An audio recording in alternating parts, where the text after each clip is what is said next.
Hello दोस्तों, DGNCC में आपका एक बार फिर से स्वागत है।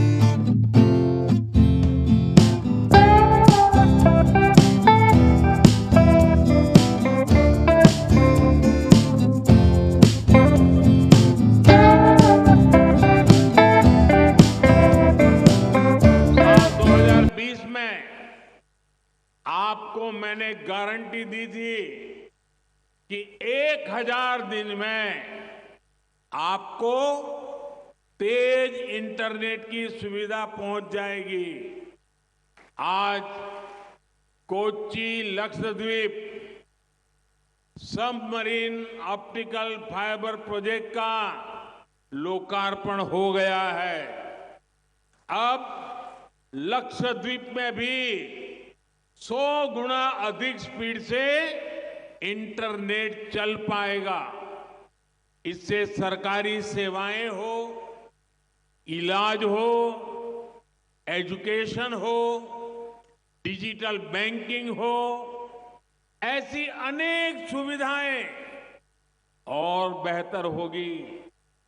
लक्षद्वीप में लॉजिस्टिक सर्विस का हब बनाने की जो संभावनाएं हैं, उनको भी इससे बल मिलेगा। लक्षद्वीप में भी हर घर तक पाइप से पानी पहुंचाने के लिए तेजी से काम किया जा रहा है। खारे पानी को मीठे पानी में बदलने वाला नया प्लांट इस मिशन को और आगे बढ़ाएगा। इस प्लांट से हर रोज 1.5 लाख लीटर पीने का पानी मिलेगा। इसके पायलट प्लांट्स अभी कवरत्ती, अगत्ती और मिनिकॉय आइलैंड में लगाए गए हैं। साथियों, लक्षद्वीप आने पर मेरी मुलाकात अली मानिक खान जी से भी हुई। उनकी रिसर्च, उनके इनोवेशन ने इस पूरे क्षेत्र का बहुत कल्याण किया है। ये हमारी सरकार के लिए बहुत खुशी की बात है कि हमें साल 2021 में अली मानिक खान को पद्मश्री से सम्मान देने का मौका मिला। भारत सरकार यहाँ के युवाओं को आगे पढ़ने के लिए, इनोवेशन के लिए नए मार्ग बना रही है। आज भी यहाँ युवाओं को लैपटॉप मिले हैं, बेटियों को साइकिल मिली है। हाल के वर्षों तक लक्षद्वीप में कोई उच्च शिक्षा संस्थान नहीं था। इस वजह से यहाँ के युवाओं को पढ़ने के लिए बाहर जाना पड़ता था। हमारी सरकार ने अब लक्षद्वीप में हायर एजुकेशन के लिए नए संस्थान खुलवाए हैं। आंड्रोट और कदमत आइलैंड्स में आर्ट्स और साइंस के नए कॉलेज खोले गए हैं। मिनिकॉय में नई पॉलिटेक्निक्स बनाई गई हैं। इससे यहाँ के छात्रों को बहुत फायदा हो रहा है। कुडुम आगंगले, साथियों, हमारी सरकार ने हज यात्रियों की सहूलियत के लिए जो प्रयास किया है, उसका भी लाभ लक्षद्वीप के लोगों को मिला है। हज यात्रियों के लिए वीजा नियमों को भी आसान बनाया गया है। हज से जुड़ी ज्यादातर कार्रवाई अब डिजिटल होती है। सरकार ने महिलाओं को बिना महरम हज जाने की भी छूट दी है। इन्हीं सब प्रयासों की वजह से उम्राह के लिए जाने वाले भी भारतीयों वैश्विक बाजार में अपना शेयर बढ़ाने पर बल दे रहा है। इसका लाभ भी लक्षद्वीप को मिल रहा है। यहाँ की टूना मछली का एक्सपोर्ट अब जापान को होने लगा है।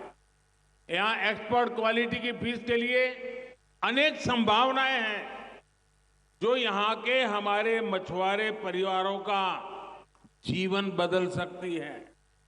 यहाँ सीवीड की खेती से जुड़ी संभावनाओं को भी एक्सप्लोर किया जा रहा है। लक्षद्वीप का विकास करते हुए हमारी सरकार इस बात पर भी पूरा ध्यान दे रही है कि पर्यावरण को कोई नुकसान ना पहुंचे। बैटरी एनर्जी स्टोरेज सिस्टम के साथ बना ये सोलर पावर प्लांट ऐसे ही प्रयास का हिस्सा है। ये लक्षद्वीप का पहला battery backed solar power project है। इससे डीजल से बिजली पैदा करने की मजबूरी कम होगी। इससे यहां प्रदूषण कम होगा और समुद्री इकोसिस्टम पर भी कम से कम प्रभाव पड़ेगा। आजादी के अमृत काल में विकसित भारत के निर्माण में भी लक्षद्वीप की बहुत बड़ी भूमिका है। भारत सरकार लक्षद्वीप को इंटरनेशनल टूरिज्म मैप पर प्रमुखता से लाने का प्रयास कर रही है। हाल में ही जो G20 की एक मीटिंग यहां हुई है, उससे लक्षद्वीप को अंतर्राष्ट्रीय पहचान मिली है।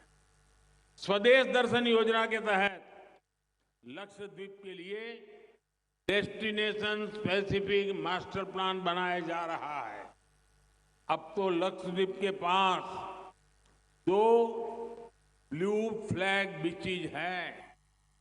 मुझे बताया गया है कि कदमत और सुहेली द्वीप पर देश का पहला वाटर विला प्रोजेक्ट बनाया जा रहा है।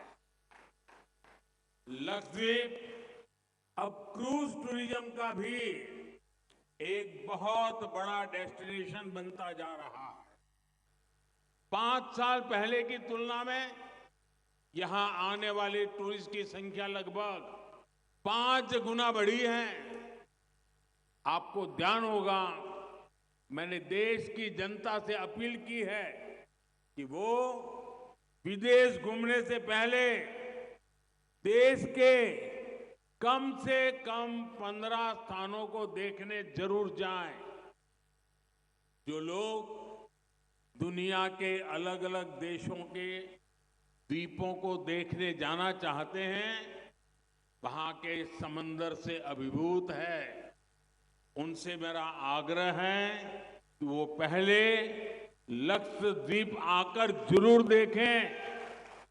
मुझे विश्वास है, जिसने एक बार यहां के सुंदर बीचेज को देख लिया, वो दूसरे देश जाना भूल जाएगा। मैं आप सभी को विश्वास दिलाता हूं कि ईज ऑफ लिविंग के लिए, ईज ऑफ ट्रैवल के लिए, ईज ऑफ डूइंग बिजनेस के लिए केंद्र सरकार हर संभव कदम उठाती रहेगी। लक्षद्वीप विकसित भारत के निर्माण में एक सशक्त भूमिका निभाएगा। इसी विश्वास के साथ आप सभी को विकास परियोजनाओं की बहुत बहुत बधाई।